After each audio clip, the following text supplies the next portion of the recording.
And I'm still talking about elections, but in Southern Africa, Zimbabwe's ruling ZANU-PF has rejected the findings of observers who say the country's presidential and legislative elections failed to conform to regional and international standards. The regional and international observers listed concerns over the caning of opposition rallies, a denial of accreditation of several foreign media, and missing voters' names from the roll at their polling station.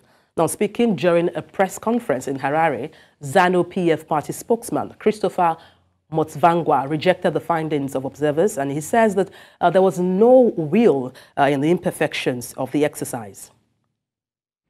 It just means that the road to democracy can be very difficult, even for those sanctimonists who are in Washington. It's a challenge. We accept the challenge, we try our best. We are dismissive of the ramblings and mouthings of Nevers Mumba, who abuses his fiduciary role as the head of the Zimbabwe SADC Observer Mission and arrogates to himself a dictatorial mandate as a solo individual to say, I'm here to promote the interests of a fellow preacher. He's a preacher, I'm told.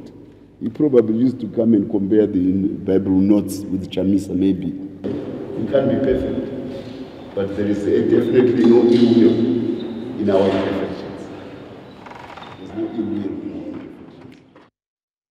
imperfections. Makomborero, a political analyst, joins me to unpack these latest developments in terms of Zimbabwe's election. Makomborero, good to have you join us this morning.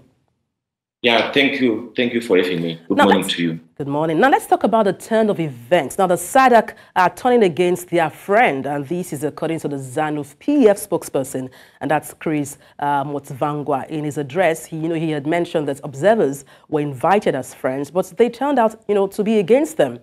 What do you make of these statements, and also the preliminary report by SADC and COMESA, and as well as the AU? Well, ZANU-PF is really shocked by the SADC Observer Team 4. For the first time in the history of Zimbabwe, for the first time in the history of SADC, they openly condemned critical parts of the Zimbabwean election and criticized the Zimbabwe, Electoral Commission's way of running these elections. SADC was invited to observe and not to do a friendship reunion by ZANU-PF. They were invited to observe Zimbabwean elections, and they did just that. And they couldn't, keep quiet this time around because the rigging and voter manipulation was so brazen. It lacked sophistry like what we witnessed under Mugabe. Just imagine, ZANU-PF this year didn't even bother to have an election manifesto. They didn't have a manifesto. They just wanted to grab power. SADC couldn't ignore when we have voters being frog-marched in rural areas and across the country, including urban areas, by the ZANU-PF aligned outfit called FAS. It was mentioned that its existence was confirmed by all observer missions, SADC, AU, COMESA, AU, the Carter Center, you name it. So, and the SADC could not ignore this. And some of the FAS members, like Tinashe Miyambo in Chireti South, were making voters, to vote at gunpoint. They forced them to vote at gunpoint, vote for ZANU-PF.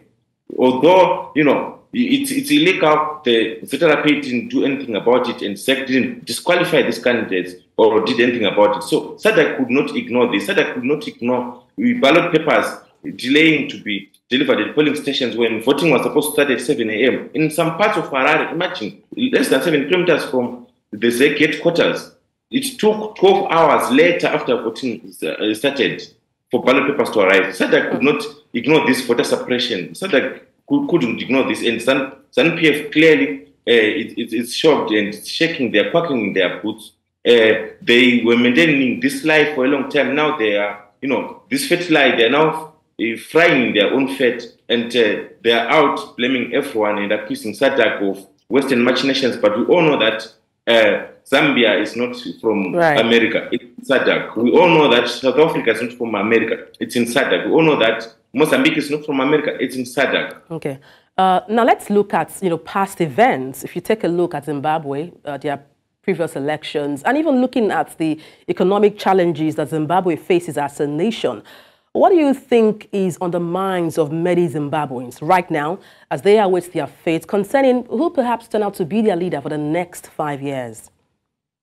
Of Country Park, where Mr. Mhlanga used millions to campaign. He's the finance minister of Zimbabwe. He's the face of economic failure, the face of gold mafia, dealings with the central bank, the face of corruption.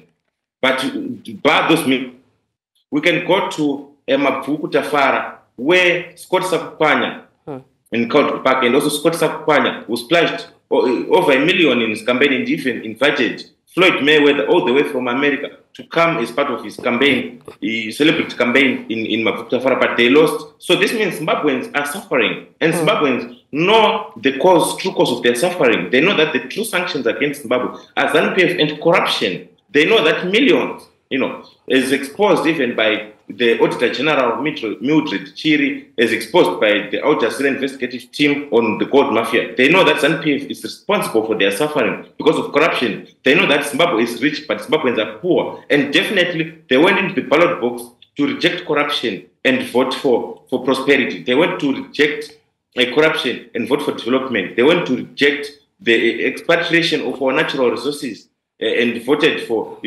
to ensure that resources benefit Zimbabweans. And they know that ZANU-PF has no capacity to develop Zimbabwe. It has failed for the past 43 years. Now they want to bring in fresh ideas, fresh leadership, a new government under Nelson Chamisa. Right. Now, let's look at the reports we have, which are the preliminary reports. Now, if ZANU-PF, or say, for instance, CCC wins the election, do you see any post-election litigation or contestation, so to speak? What do you think could be the possible scenario, playing out? Of course, there will be contestation. Look, ZANU-PF is already contesting.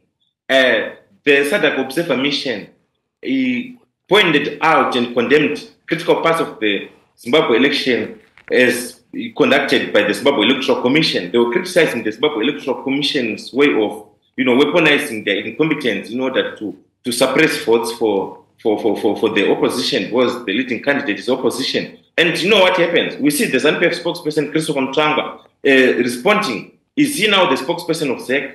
Is he now, the ZANU-PF now confirming that they've captured ZEC, such that they speak on behalf of ZEC? This is very telling. So it's also part of contestation. They are already contesting. So, however, the different responses in terms of contestation to defeat differ.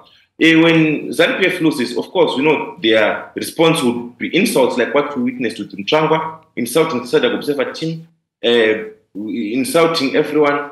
And also, the second one will be violence. Because like we see, the FARS and ZANU-PF agents are already intimidating polling agents, opposition polling agents, recalling them so that they force them to surrender the V11 forms that they have so that the outer election results across the country.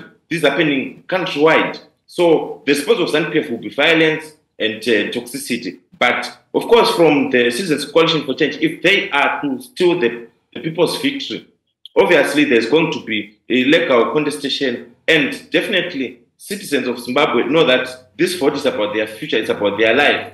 It's about their mere existence. It's not just about election. They know that on the ballot paper is their future. So definitely citizens are the ultimate resistance. And people power, I'm sure it will determine and carry the day.